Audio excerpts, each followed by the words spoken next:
Iba't ibang uri ng tamad. Hindi natin may kakaila na tayo, ako, ikaw, sin tayo na may kinakatamaran talagang manggawain.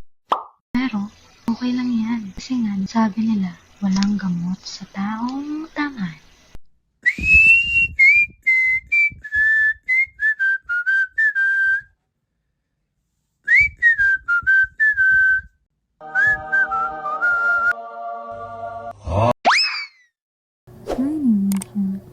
Hihi. Hello.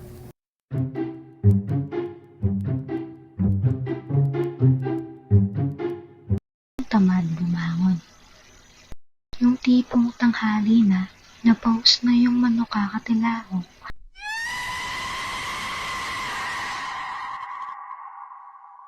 Hindi ka pa din bumabangon, pero gising na yan, nagsa-cellphone lang. Tamad magligpit ng kumot. Yung tao na, yung pinaghigaan niya, hindi niya ililigpit kahit yung kumot na lang sana eh. Pero wala, iniwan lang sa higaan na nakakalat. Tamad maligo. Ito, halos lahat tayo ganito eh. Pambansang linya. Bukas na lang ako maliligo. Ito, lahat tayo nakakaranas talaga nito.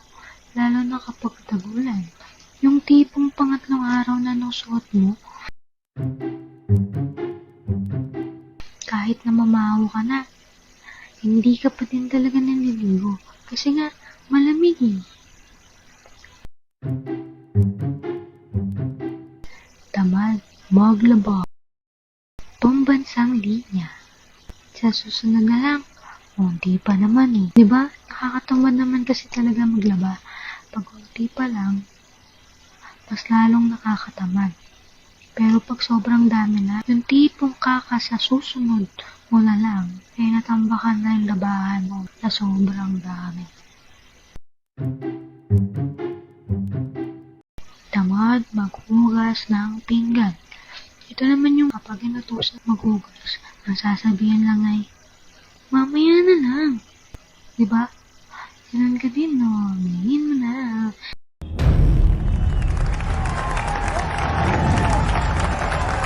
Aminin mo, aminin mo, aminin mo.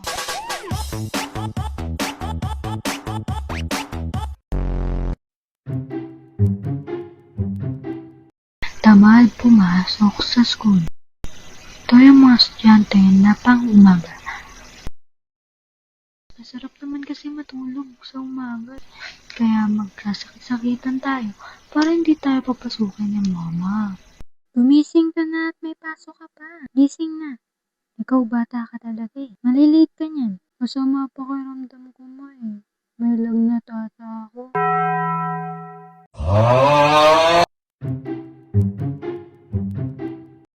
Tamad mag-type. Naka-check natin na puro voice record ang sinesend kasi tinatamad daw sila mag-type eh. Lalo na pag magkukwento sila sobrang haba. Ang haba din ng voice record nila.